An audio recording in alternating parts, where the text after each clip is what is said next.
کسی نے ہمارے چوتھے مولا اور آقا امام زین العابدین علیہ الصلوۃ والسلام سے اللہم صلی علی محمد وعلی محمد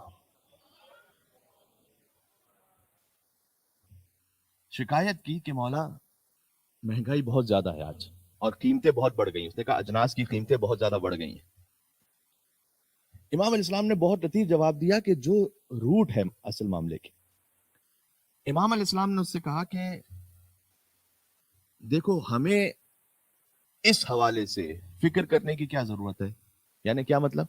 یہ نہیں کہنا چاہ رہے امام کہ آپ کوشش نہیں کریں گے, آپ رزق کی تلاش کے لیے اہتمام نہیں کریں گے, وہ تو کریں گے, لیکن امام اسلام نے کہا کہ مجھے یہ بتلاؤ کہ جب اجناس کی قیمتیں کم تھیں, یعنی بال فاضل اگر آج کی زبان میں اگر میں ترجمہ کروں تو انفلیشن کم ہے, تو اس وقت تم خود اپنا رزق کماتے ہو یا اللہ تمہیں دیتا ہے؟ تو یہ کیوں سمجھتے ہو کہ جب مہنگائی زیادہ ہوگی تبھی اللہ سے رزق مانگے تو وہ دے گا؟ جو اللہ مہنگائی کم میں رزق دے رہا تھا وہی اللہ مہنگائی میں بھی رزق دے گا. تو ہمیں اس میں پریشان ہونے کی کیا بات ہے؟ تو امام علیہ السلام نے ایک اصل عقیدے کو سمجھایا کہ یہ نہ سمجھو کہ جب حالات نارمل ہوتے ہیں تو تم خود اپنے آپ پر اپنی مرضی سے جی رہے ہوتے ہو, وہ بھی اللہ ہی تمہیں عطا کر رہا ہوتا ہے. تو تمہارے لیے مہنگائی اللہ تعالیٰ کے لیے تھوڑی ہے کوئی, تو اس وقت بھی اللہ تعالیٰ دے رہا تھا, اس وقت بھی اللہ تعالیٰ دے گا.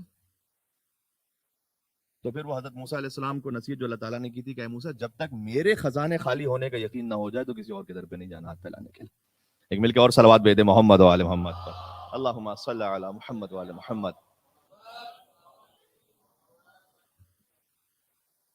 تو محنت زحمت کوشش ضرور کیجئے, خلق خدا میں آسانیاں تقسیم بھی کیجئے, لیکن اپنے اس بنیادی عقیدے کو یاد رکھیے کہ دیتا وہی جو مہنگائی میں بھی دیتا ہے اور مہنگائی نہ ہو تب بھی دیتا ہے. اللہ سبحانہ و تعالیٰ ہی رزق عطا کرنے والا ہے, رزاق متین وہی ہے.